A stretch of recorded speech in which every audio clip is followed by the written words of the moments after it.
Hi friends, എല്ലാവർക്കും ഞങ്ങളുടെ പുതിയ യൂട്യൂബ് ചാനലിലേക്ക് സ്വാഗതം. Simplified physics. ഫിസിക്സിലെ ചില ടോപ്പിക്കുകൾ വളരെ ലളിതമായ രീതിയിലും രസകരമായ രീതിയിലും നിങ്ങൾക്ക് എക്സ്പ്ലെയിൻ ചെയ്യുന്ന ചാനലായിരിക്കും സിംപ്ലിഫൈഡ് ഫിസിക്സ്. PSC ഫിസിക്സ് പഠിച്ചുകൊണ്ടിരിക്കുന്ന കുറച്ച് കുട്ടികളുടെ ഒരു ചാനലാണ് ഈ സിംപ്ലിഫൈഡ് ഫിസിക്സ്. അധികം ഇൻട്രൊഡക്ഷൻ ഒന്നുമില്ലാതെ തന്നെ നമുക്ക് ഈ ചാനലിലെ ഫസ്റ്റത്തെ വീഡിയോയിലേക്ക് കിടക്കാം. എല്ലാവർക്കും എൻ്റെ സ്വാഗതം. ഫസ്റ്റത്തെ വീഡിയോ നമ്മൾ ഉദ്ദേശിക്കുന്നത് കോർഡിനേറ്റ് സിസ്റ്റവും അതേപോലെ ഫിസിക്സിലെ Gauss theorem and Stokes theorem explain ചെയ്യുന്ന ഒരു വീഡിയോ ആയിരിക്കും ഫസ്റ്റത്തേത്. നമുക്ക് നേരിട്ട് വീഡിയോയിലേക്ക് കിടക്കാം. നമുക്ക് എല്ലാവർക്കും എളുപ്പത്തിൽ അറിയാവുന്ന അല്ലെങ്കിൽ സുപരിചിതമായ കോർഡിനേറ്റ് സിസ്റ്റം ആയിരിക്കും കാർട്ടീഷ്യൻ കോർഡിനേറ്റ് സിസ്റ്റം.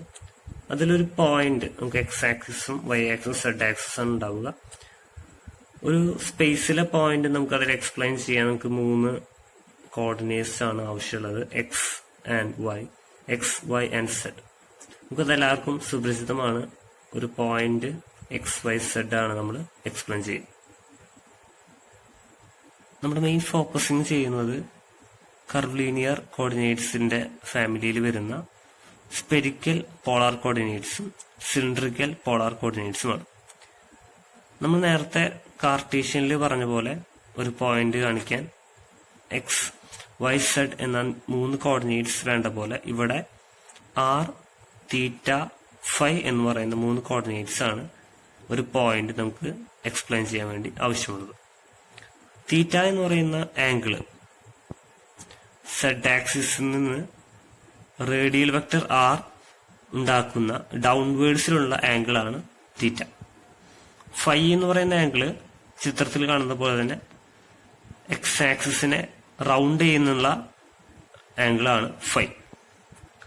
ഇതിലെ ആർ എന്ന് പറയുന്ന റേഡിയൽ എലമെന്റ് ആണ്. നമുക്ക് സ്പെരിക്കൽ പോളാർ കോർഡിനേറ്റ്സ് നമ്മൾ കേൾക്കുമ്പോൾ തന്നെ നമ്മൾ മനസ്സിലാക്കി ഓർമ്മ വരുന്നത് ഒരു സ്പിയർ പോലെയാണ്. സ്പിയർ പോലെയല്ല, സ്പിയർ ആണ്. സ്പിയറിനെ നമ്മൾ സിറ്റുവേറ്റ് ചെയ്ത് വെക്കുകയാണെങ്കിൽ അതിന്റെ റേഡിയസിനോട് തുല്യമായിരിക്കും ഇതിന്റെ റേഡിയൽ എലമെന്റ് ആർ. ആ റേഡിയൽ എലമെന്റ് സെഡ് ആക്സിസ് ആക്കി ഉണ്ടാക്കുന്ന ഡൗൺവേർഡ് ആംഗിൾ, ഈ ആംഗിളിന്റെ ഡയറക്ഷൻ, താഴോട്ട് ഡയറക്ഷൻ വരുന്നത് തീറ്റയാണ്. ഡയറക്ഷൻ താഴോട്ട് തീറ്റ എന്ന് പറയുന്ന ആംഗിള്, എക്സ് ആക്സിസിനെ റൗണ്ട് ചെയ്യുന്ന ആംഗിള് ഫൈ. ഓക്കെ, നമ്മള് ഈ റേഡിയൽ വെക്ടർ ഈ സെഡ് ആക്സിസ് തീറ്റ വെച്ച് നമ്മൾ ട്രയാങ്കിൾ കൺസിഡർ ചെയ്യുകയാണെങ്കിൽ ഈ മേലത്തെ വര, അതായത് ഈ റേഡിയൽ വെക്ടർ സെഡ് ആക്സിസുമായി ഉണ്ടാക്കുന്ന ആ ലൈൻ ആർ സൈൻ തീറ്റ എന്ന് മനസ്സിലാക്കാം. ആ ലൈനിന്റെ പാരലൽ ആയിട്ടുള്ള ലൈനാണ് താഴെ വരച്ചിട്ടുള്ളത്. അതും അപ്പോ ആർ സൈൻ തീറ്റ ആയിരിക്കും. അതുകൊണ്ട് x component r sine theta cos ഫൈയും y component r sine theta sine ഫൈയുമാണ്. നേരത്തെ ചിത്രത്തിൽ കാണിച്ചതുപോലെ തന്നെ ആർ എന്ന് പറയുന്ന റേഡിയൽ വെക്ടർ ആണ്. It is distance from the origin ആണ്. തീറ്റ എന്ന് പറയുന്നത് പോളാർ ആംഗിൾ ആണ്, angle down from Z axis. Phi എന്ന് പറയുന്നത് അസിമുത്തൽ ആംഗിൾ എന്നാണ് അതിനെ വിളിക്കുക, ആംഗിൾ അറൌണ്ട് എക്സ് ആക്സിസ് ആണ്. ഓക്കെ, ഇത് നമുക്ക് നേരത്തെ ഞാൻ ചിത്രത്തിൽ കാണിച്ച റിലേഷൻസുകളാണ് ഇതിൽ എഴുതിയിട്ടുള്ളത്. X equal to R sine theta cos phi, Y equal to R sine theta sine phi and Z equal to R cos theta. R എന്ന് പറയുന്നത് ഞാൻ പറഞ്ഞു, തുടക്കത്തിൽ പറഞ്ഞ പോലെ സ്പിയറിന്റെ റേഡിയസിനോട് തുല്യമാണ്. അതുകൊണ്ട് അത് പോസിറ്റീവ് ആയിരിക്കും. 0 to ഇൻഫിനിറ്റി വരെയാണ് അത് വാരി ചെയ്യാം. നമുക്ക് വേണമെങ്കിൽ ഇൻഫിനിറ്റി വരെ വാരി ചെയ്യാവുന്ന ഒരു സ്പെരിക്കൽ ഇതാണ് നമുക്ക് മനസ്സിൽ കാണാൻ പറ്റും. തീറ്റ എന്ന് പറയുന്നത് ആംഗിള് 0 to പൈ വരെയും ഫൈ എന്ന് പറയുന്ന ആംഗിള് 0 to 2π വരെയാണ്. ഇപ്പൊ നമ്മൾ ചിത്രത്തിൽ കാണുന്ന പോലെ ഈ തീറ്റ ആംഗിള് 0 to പൈ വരെയും ഈ ഫൈ ആംഗിൾ 0 to 2π വരെയും വാരി ചെയ്ത് നമുക്ക് മനസ്സിൽ, അതായത് ഇമാജിൻ ചെയ്യുകയാണെങ്കിൽ നമുക്കൊരു സ്പിയറിന്റെ ഷേപ്പ് ആയിരിക്കും ഇവിടെ നമുക്ക് ലഭിക്കുക. ഇതേ സ്മോൾ ഡിസ്പ്ലേസ്മെന്റ് വെക്ടർ dl എന്ന് പറയുന്നത് dr r cap r d theta theta cap r sine theta d phi phi cap എന്നാണ്. ഇതിലെ r ക്യാപ് എന്താണ്? It is a unit vector. ഈ r ക്യാപ് ഉള്ളതൊക്കെ യൂണിറ്റ് വെക്ടറുകളാണ്. അപ്പൊ r ക്യാപ് എന്ന് പറയുന്നത് ആറിന്റെ ഡയറക്ഷനിലുള്ള യൂണിറ്റ് വെക്ടർ ആണ്. തീറ്റ ക്യാപ്പ് അതേപോലെ തീറ്റയുടെ ഡയറക്ഷനുള്ള യൂണിറ്റ് വെക്ടർ ആയിരിക്കും. ഫൈ ക്യാപ്പ് ഫൈ ഡയറക്ഷനുള്ള യൂണിറ്റ് വെക്ടർ ആയിരിക്കും. അപ്പൊ അതിന്റെ ഡിസ്പ്ലേസ്മെന്റ് വെക്ടർ ആണ് നമ്മുടെ ഇതിലുള്ള dl. അതേപോലെ വോളിയം എലമെന്റ് എന്ന് പറയാം. വോളിയം എലമെന്റ് വളരെ എളുപ്പമാണ് എഴുതാൻ. ഈ കാണുന്ന എല്ലാ എലമെന്റുകളെയും ഒന്ന് മൾട്ടിപ്ലൈ ചെയ്ത് എഴുതുന്നതായിരിക്കും വോളിയം എലമെന്റുകൾ. നമുക്ക് 2 R ഉണ്ടെന്ന് കാണാം. അപ്പൊ R² സൈൻ തീറ്റ dr d തീറ്റ d∅. അപ്പൊ ഈ വോളിയം എലമെന്റിനെ ഇന്റഗ്രേറ്റ് ചെയ്ത, അതായത് മൊത്തം സമ്മേഷൻ പോലെ ഇന്റഗ്രേഷൻ ചെയ്ത് കഴിഞ്ഞാൽ നമുക്ക് കിട്ടുക ആ സ്പെരിക്കൽ, നമ്മൾ കൺസിഡർ ചെയ്യുന്ന സ്പിയറിന്റെ വോളിയം ആയിരിക്കും. നേരത്തെ പറഞ്ഞ ആ യൂണിറ്റ് വെക്ടറുകളുടെ ഡയറക്ഷൻ ആണ് ഇവിടെ കാണിക്കുന്നത്. ആർ ക്യാപ്പ് എന്ന് പറയുന്നത് റേഡിയലിന്റെ ഡയറക്ഷൻ ഉള്ള യൂണിറ്റ് വെക്ടർ ആണ്. തീറ്റ ക്യാപ്പ് തീറ്റ ആംഗിളിന് ഡയറക്ഷൻ ഉള്ള യൂണിറ്റ് വെക്ടർ ആണ്. അതേപോലെ ഫൈ ക്യാപ്പ് കൂടെ രേഖപ്പെടുത്തിയിട്ടുണ്ട്. നമ്മുടെ കയ്യിലൊരു സ്കേലാർ ഫംഗ്ഷൻ തന്നിട്ടുണ്ട് ടി. അത് സ്പെരിക്കൽ പോളാർ കോർഡിനേറ്റ്സിലുള്ള ഒരു സ്കേലാർ ഫംഗ്ഷൻ ആണ്. അതിന്റെ ഗ്രാഡിയന്റ് കാണാനുള്ള ഫോർമുലയാണ് ഇതിലിപ്പോൾ കാണിച്ചിട്ടുള്ളത്. Gradient T equal to doh T by doh r r cap 1/r doh T by doh theta theta cap 1/r sine theta doh T by doh phi cap എന്നാണ്. In case നമ്മുടെ കയ്യിൽ തന്നിട്ടുള്ള ഒരു vector ഫംഗ്ഷന്റെ divergence ആണ് കണ്ടുപിടിക്കാന്ന് വിചാരിക്കാം. നമ്മുടെ തന്നിട്ടുള്ള ഒരു വെക്ടർ ഫംഗ്ഷൻ പോളാർ കോർഡിനേറ്റ്സിലുള്ള ഒരു വെക്ടർ ഫംഗ്ഷന്റെ ഡൈവേർജൻസ് ആണ് കണ്ടുപിടിക്കുന്നെങ്കിൽ അതിന്റെ ഫോർമുല ഡൈവേർജൻസ് ഓഫ് എഫ്, അതായത് ഫംഗ്ഷൻ പറയുന്ന വെക്ടർ 1/r സൈൻ തീറ്റ ബ്രാക്കറ്റിന് പുറത്ത് doh by doh r or doh by doh r of r sine theta R² sine theta F function in r doh by doh theta r sine theta function theta doh by doh phi r function phi. അതിന്റെ simplified version ആണ് താഴെ എഴുതിയിട്ടുള്ളത്. 1/r² doh by doh R² F r. ഈ F r എന്ന് പറയുന്നത് ഈ പറയുന്ന function നമ്മൾ പറയുന്ന വെക്ടർ ആണെന്ന് പറഞ്ഞല്ലോ. ആ വെക്ടർ ആയ ഫംഗ്ഷന് ആറിന്റെ കമ്പോണന്റ് ഉണ്ടാവും, തീറ്റയുടെ കമ്പോണന്റ് ഉണ്ടാവും, ഫൈയുടെ കമ്പോണന്റ് ഉണ്ടാവും. അങ്ങനെയുള്ള ആറിലെ കമ്പോണന്റ് ആണ് ഈ എഫ് ആർ. അതേപോലെ തീറ്റയുടെ കമ്പോണന്റ് ആണ് എഫ് തീറ്റ എന്നും ഈ ഫൈലുള്ള കമ്പോണന്റിനാണ് എഫ് ഐ എന്ന് എഴുതിയിട്ടുള്ളത്. അതിനുള്ള ഇക്വേഷൻ ആണ് നമ്മൾ കാണിക്കുന്നത്.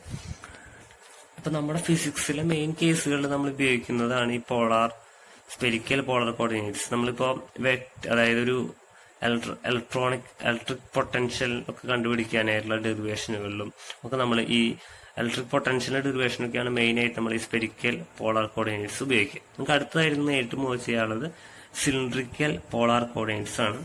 അത് സിമ്പിൾ ആണ്. അതിൽ മൂന്ന് കോർഡിനേറ്റ് വരുന്നത് ആർ, ഫൈ ആൻഡ് ഇസഡ് എന്നാണ്.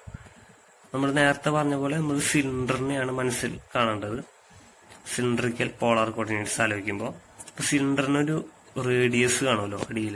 അപ്പൊ അതാണ് നമുക്ക് ഇവിടെ റേഡിയൽ വെക്ടർ ആർ എന്ന് സൂചിപ്പിച്ചിട്ടുള്ളത്. ആ റേഡിയൽ വെക്ടർ എക്സ് ആക്സിസ് ആക്കി ഉണ്ടാക്കുന്ന ആംഗിൾ ചിത്രത്തിൽ കാണുന്ന പോലെ ഫൈ ആണ്. അതേപോലെ തന്നെ സെഡ് എന്ന് പറയുന്നത് ആ സിലിണ്ടറിന്റെ ഹൈറ്റ് ആയിരിക്കും. ഹൈറ്റിനെ സൂചിപ്പിക്കുന്നതായിരിക്കും ഇതിലെ സെഡ് ആക്സിസിൽ കാണിക്കുന്ന സെഡ് എന്ന കോർഡിനേറ്റ്. അതേപോലെ അടുത്തത് ആർ എന്ന് പറയുന്ന റേഡിയൽ വെക്ടർ ആണ്. അപ്പോൾ ആർ ഫൈ സെഡ് എന്നുള്ളതാണ് സിലിണ്ടറിക്കൽ പോളാർ കോർഡിനേറ്റ്സിൽ ഉപയോഗിക്കുന്നത്. നമുക്ക് റിലേഷൻ വളരെ എളുപ്പമാണ്. ആ ട്രയാങ്കിൾ കൺസിഡർ ചെയ്യുകയാണെങ്കിൽ X equal to R cos phi, y equal to R sine phi, Z എന്ന് പറയുന്നത് സെഡ് തന്നെയായിരിക്കും വരാം. നമുക്കത് ഓരോന്നും എന്താണെന്ന് നോക്കാം. ആർ എന്ന് പറയുന്നത് റേഡിയൽ എലമെന്റ് ആണ്. അതായത് which is a distance to the point P from Z axis. അതായത് നമ്മളിവിടെ ചിത്രത്തിൽ രേഖപ്പെടുത്തിയ ആർ വെക്ടർ താഴെയാണ് വെച്ചത്. അത് ഇതിന്റെ പാരലൽ ആയിട്ടുള്ള ഡയറക്ഷണൽ വെക്ടറാണ്. ശരിക്കും വരുന്നത് it is a distance to the point P from Z axis. Z axis എന്നുള്ള ഡിസ്റ്റൻസ് ആണ് വരുന്നത്. ഫൈ എന്ന് പറയുന്ന അസിമുത്തൽ ആംഗിൾ ആണ്. ആ ആംഗിൾ അറൌണ്ട് എക്സ് ആക്സിസ് ആണ് ഫൈ. ആർ എന്ന് പറയുന്നത് നമുക്കറിയാം റേഡിയൽ വെക്ടർ ആണ്, നേരത്തെ പറഞ്ഞു. ഈ ആറ് വേരി ചെയ്യുന്നത് 0 to ഇൻഫിനിറ്റി വരെയാണ്. അതും പോസിറ്റീവ് റേഡിയസ്. നമുക്കറിയാം റേഡിയസ് പോസിറ്റീവ് ആണ്. അതൊരു ആ സിലിണ്ടറിന്റെ റേഡിയസിന് തുല്യമായിട്ട് വരും. ഫൈ എന്ന് പറയുന്നത് 0 to 2π ആണ് വേരി ചെയ്യുക. നമ്മൾ മുൻപത്തെ സ്പെരിക്കൽ പോളാർ കോർഡിനേറ്റ്സിലും പഠിച്ചപ്പോഴും ഫൈ 0 to 2π ആണ് വേരി ചെയ്യുക. സെഡ് എന്ന് പറയുന്നത് -ഇൻഫിനിറ്റി ടു ഇൻഫിനിറ്റി വരെയാണ് വേരി ചെയ്യുക. കാരണം സെഡ് എന്ന് പറയുന്നത് സിലിണ്ടറിന്റെ ഹൈറ്റ് ആണ്. അപ്പൊ സിലിണ്ടർ എവിടെ പ്ലേസ് ചെയ്യണു എന്നനുസരിച്ച് സെഡിന്റെ വാല്യൂ പോസിറ്റീവും നെഗറ്റീവും വരാം. അങ്ങനെ ഇതുകൊണ്ടാണ് -ഇൻഫിനിറ്റി ടു +ഇൻഫിനിറ്റി അത് രേഖപ്പെടുത്തിക്കുന്നത്. സിലിണ്ടർ കറക്റ്റ് എവിടെ പ്ലേസ് ചെയ്യുന്നതനുസരിച്ച് ആ സെഡിന്റെ വാല്യൂവിൽ പോസിറ്റീവും വരാം നെഗറ്റീവും വരാം. അതുകൊണ്ടാണ് -ഇൻഫിനിറ്റി ടു +ഇൻഫിനിറ്റി കാണിച്ചിട്ടുള്ളത്. നേരത്തെ അതിൽ പറഞ്ഞ പോലെ തന്നെ DL എലമെന്റ് ഇവിടെ വരുന്നത് dr r cap plus r d5 cap plus dz z cap എന്നാണ്. അപ്പോൾ നേരത്തെ നമ്മൾ വോളിയം എലമെന്റ് എഴുതിയത് എങ്ങനെയായിരുന്നു, എല്ലാം കൂടിയിട്ട് മൾട്ടിപ്ലൈ ചെയ്തു, സിമ്പിൾ. അതേപോലെ തന്നെ ഇവിടെയും ചെയ്യാം. ആ volume element d r equal to r dr, ഇതിലത്തെ ഒരു r എടുത്ത് എഴുതി, r dr എഴുതി, പിന്നെ d5 ഉണ്ട്, പിന്നെ dz ഉണ്ട്. ആ യൂണിറ്റ് വെക്ടറിന്റെ സമോളൊക്കെ കളഞ്ഞു, അതായത് r ക്യാപ്പ് കളഞ്ഞു, 5 ക്യാപ്പ് കളഞ്ഞു, z ക്യാപ്പ് കളഞ്ഞു. ബാക്കി എല്ലാം കൂടി ഒന്ന് മൾട്ടിപ്ലൈ ചെയ്ത് എഴുതി കഴിഞ്ഞാൽ നമുക്ക് എന്ത് കിട്ടും, വോളിയം എലമെന്റ് കിട്ടും. അപ്പോൾ സിലിണ്ടറിന്റെ വോളിയം കണ്ടുപിടിക്കാം. നമ്മൾ നേരത്തെ സ്പെരിക്കൽ പോളാർ കോർഡിനേറ്റ്സിൽ കണ്ടുപിടിച്ച പോലെ തന്നെ സിലിണ്ടറിന്റെ വോളിയം ഇവിടെ v equal to integral d. നേരത്തെ പോളാർ കോർഡിനേറ്റ് സിസ്റ്റത്തിൽ എഴുതിയ പോലെ തന്നെ ഗ്രാഡിയന്റ് ഇവിടെ വരുന്നത് grad t equal to doh t by doh r cap doh t by doh r cap plus 1 by r doh t by Dr 5 cap plus doh t by Dr z cap. Divergence വരുന്നത് div f equal to 1 by r doh by doh r f r plus 1 by r Dr function in 5 by Dr 5 plus ഡോ f z by Dr z. ഇതിലെ function നമുക്കറിയാം vector function ആണ്, അതിന്റെ divergence കണ്ടുപിടിക്കാൻ പറ്റുള്ളൂ. Vector function in cylindrical polar coordinates ആകുമ്പോൾ അതിൽ ആറിന്റെ ഫാക്ടർ ഉണ്ടാവും, 5 ഉള്ള ഫാക്ടർ ഉണ്ടാവും, z ഉള്ള ഫാക്ടർ ഉണ്ടാവും. അതിനെ സൂചിപ്പിക്കുന്നതാണ് FR, F5 ആൻഡ് FZ. നമുക്കിത് മെയിൻ യൂസ് വരുന്നത് വെച്ചാൽ പല മാത്തമാറ്റിക്കൽ ഫിസിക്സിന്റെ അല്ലെങ്കിൽ മാത്തമാറ്റിക്സിൽ യൂസ് വരുന്നുണ്ട്. നമുക്ക് മെയിനായിട്ട് ഇപ്പോൾ ആംബിയർ ലോന്റെ പ്രൂഫിലൊക്കെ നമുക്ക് സിലിണ്ടറിക്കൽ പോളാർ കോർഡിനേറ്റ്സ് ആണ് ഉപയോഗിക്കുന്നത്. നെക്സ്റ്റ് നമുക്ക് പറയാനുള്ളത് സ്റ്റോക്സ് തിയർ ആണ്. സ്റ്റോക്സ് തിയറും ഫസ്റ്റ് നമുക്ക് ഓർമ്മ വരുന്നത് കേളാണ് സ്റ്റോക്സ് തിയറത്തിൽ വരുന്നത്. ഇപ്പൊ അറിയാം integral surface integral curl of function f dot dA equal to closed interval L f dot dl. ഇതാണ് സ്റ്റോക്സ് തിയറത്തിന്റെ ഇക്വേഷൻ. അതായത് സർഫേസ് ഇന്റഗ്രലിനെ ലൈൻ ഇന്റഗ്രലായി മാറ്റാനാണ് നമ്മൾ എന്ത് യൂസ് ചെയ്യുന്നത്, സ്റ്റോക്സ് തിയറം ഉപയോഗിക്കുന്നത്. അതിന്റെ ഡെഫിനിഷനാണ്, അതിന്റെ തിയറത്തിന്റെ ഡെഫിനിഷനാണ് പറഞ്ഞിട്ടുള്ളത് താഴെ. ഡെഫിനിഷൻ ശരിക്കും അതിന്റെ റിവേഴ്സ് ഓർഡറിൽ പോലെയാണ് എക്സ്പ്ലെയിൻ ചെയ്തിട്ടുള്ളത്.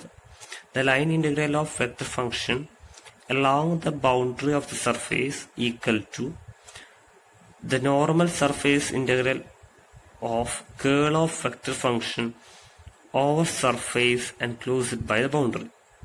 ഈ പറയുന്ന ഇക്വേഷനിലുള്ളതാണ് ഇവിടെ എക്സ്പ്ലെയിൻ ചെയ്തിട്ടുള്ളത്.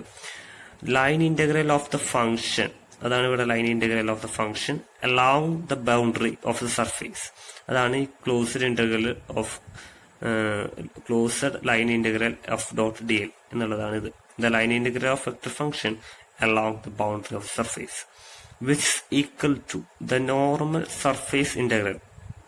ഈ നോർമൽ സർഫേസ് ഇന്റഗ്രൽ എന്ന് പറയുന്നത് ഈ DA വെക്ടർ എന്ന് പറയുന്നത് ആ സർഫേസ് ഇന്റഗ്രലിലെ നോർമൽ ആയിരിക്കും എപ്പോഴും ഡയറക്ഷൻ വരിക. അതാണ് ആ normal surface integral of curl of vector function. ഇവിടെ കണ്ടുപിടിച്ചിട്ടുള്ള കേളാണ് over surface enclosed by the boundary. ഒരു ബൗണ്ടറിയിൽ കൊടുക്കുന്ന സർഫേസ്. നമുക്ക് അതിന്റെ ഫിഗർ നമുക്ക് നെക്സ്റ്റ് പേജിൽ നോക്കാം. ഫിഗർ നോക്കി നിങ്ങൾക്ക് എളുപ്പത്തിൽ മനസ്സിലാവും. ഒരു ഫംഗ്ഷൻ എഫ് അല്ല ഒരു വെക്ടർ എഫ് എന്ന് പറയുന്നത് അതിന്റെ ബൗണ്ടറിയിലാണ് എക്സ്പ്ലെയിൻ ചെയ്തിട്ടുള്ളത്. അതാണ് ഇവിടെ എഴുതിയിരിക്കുന്നത് കേട്ടോ. ആ വെക്ടർ ഫംഗ്ഷന്റെ ഡയറക്ഷൻ ഇവിടെ രേഖപ്പെടുത്തിയിട്ടുള്ളത് ബൗണ്ടറിയിലാണ്. ബൗണ്ടറിയിലത്തെ ഒരു സ്മോൾ ഏരിയയാണ് DL എലമെന്റ് എടുത്തിട്ടുള്ളത്. നമ്മളെന്ത് ചെയ്തെന്ന് വെച്ച് കഴിഞ്ഞാൽ ആ vector function dot DL integrate ചെയ്തു. അതായത് നമ്മുടെ ക്ലോസ്ഡ് ഇന്റഗ്രൽ ആ സർഫേസിനെ ക്ലോസ് ചെയ്ത് ഇന്റഗ്രേറ്റ് ചെയ്തതിന് തുല്യമായിരിക്കും എന്ത്, ആ പറയുന്ന വെക്ടർ അതിന്റെ കേള് കണ്ടുപിടിച്ചിട്ട് അതിനെ DA വെച്ചിട്ട് ഇന്റഗ്രേറ്റ് ചെയ്യുന്ന അതാണ്. സ്റ്റോക്സ് തിയറം ഉപയോഗം വരുന്ന എക്സാമ്പിൾസ് എന്തൊക്കെയാണെന്ന് വെച്ചാൽ integral closed integral E dot D L equal 0 ആണ്. അത് ഈ ഒരു കൺസർവേറ്റീവ് ഫീൽഡാണ്. അപ്പൊ അപ്ലൈ സ്റ്റോക്സ് തിയറം അപ്ലൈ ചെയ്ത് നമുക്ക് മനസ്സിലാക്കാം curl of E equal to 0 ആണെന്നൊക്കെ മനസ്സിലാക്കാം. അപ്പൊ ഫിസിക്സിന്റെ പല ഭാഗത്ത് നമുക്ക് സ്റ്റോക്സ് തിയറം ഒക്കെ അപ്ലൈ ചെയ്യേണ്ടി വരും. അപ്പൊ അടുത്ത് നമുക്ക് പറയുകയാണെങ്കിൽ ഗോസ് തിയറം ആണ്. സ്റ്റോക്സ് തിയറം സർഫേസ് ഇന്റഗ്രലിലും ലൈൻ ഇന്റഗ്രലിലും കണക്ട് ചെയ്തെങ്കിൽ ഇത് വോളി ഇന്റഗ്രലിലും സർഫേസ് ഇന്റഗ്രലുമായിട്ടാണ് കണക്ട് ചെയ്യുന്നത്. അപ്പൊ ഇതിൽ പറയുന്ന പോലെ എഫ് ഇസ് ഒരു ഫാക്ടർ ഫംഗ്ഷൻ ആണ് through a closed surface which encloses V. Okay, so ഇതിലെ divergence of function dot d V, അതായത് വോളിയം, ഇത് വോളി ഇന്റഗ്രലാണ്. Divergence of F d V, volume ഇന്റഗ്രലിന്റെ ഡൈവർജൻസ് കണ്ടുപിടിക്കുമ്പോൾ divergence of function around volume integral ചെയ്യുമ്പോൾ F dot D A അത് ഫംഗ്ഷന്റെ surface ഇന്റഗ്രലിന് തുല്യമായിരിക്കും എന്നാണ് പറയുന്നത്. അതിന്റെ ഡെഫിനിഷൻ ഓക്കെ, ഇവിടെ ഡി എ എന്ന് പറയുന്നത് നേരത്തെ നമ്മൾ ഡി എ ഉപയോഗിച്ചു, ആ ഡി എ തന്നെയാണ് കണ്ട area normal vector to the elemental area D A. നമ്മൾ നേരത്തെ എക്സ്പ്ലെയിൻ ചെയ്ത പോലെ അതിൽ കാണിച്ച പോലെ ഡി എയുടെ വെക്ടർ എന്തായിരുന്നു, ഡി എ എന്തായിരുന്നു, is a normal areal normal vector to the elemental area D A. ഈ തിയറം വെച്ച് പറയുന്നത് normal surface integral of the vector function, that is normal surface integral of this vector function over the closer surface, അതാണ് closer surface പറഞ്ഞത്, is equal to the volume integral of divergence of ഇംഗ്, അതായത് volume integral of divergence del dot f divergence, volume integral of divergence of function over the volume enclosed by the surface. നേരത്തെ Stokes theorem നമ്മൾ function explain ചെയ്യുന്നത് അതിന്റെ ബൗണ്ടറീസിലാണ്. എന്നാൽ goes theorem അതിന്റെ function explain ചെയ്ത് അതിന്റെ ഡയറക്ഷൻ എക്സ്പ്ലെയിൻ ചെയ്യുന്നതൊക്കെ അതിന്റെ ഏരിയൽ എലമെന്റിലാണ് എക്സ്പ്ലെയിൻ ചെയ്യുന്നത്. എന്നിട്ട് നമ്മൾ കണ്ടുപിടിക്കുന്ന നോക്കിക്കോ, അതിന്റെ വോളി എലമെന്റ് വെച്ചിട്ട് ഡൈവർജൻസ് കണ്ടുപിടിച്ചിട്ട് വോളിയം എലമെന്റ് വെച്ച് ഇന്റഗ്രേറ്റ് ചെയ്യുമ്പോൾ ആ function D F dot D A over surface integral വെച്ച് നമുക്ക് ലഭിക്കുകയാണ് ഉത്തരം. ഇനി നെക്സ്റ്റ് വീഡിയോയിൽ നമുക്ക് ഇലക്ട്രോസ്റ്റാറ്റിക്സിന്റെ മറ്റു ടോപ്പിക്സുകളൊക്കെ കാണാം. അതുവരേക്ക്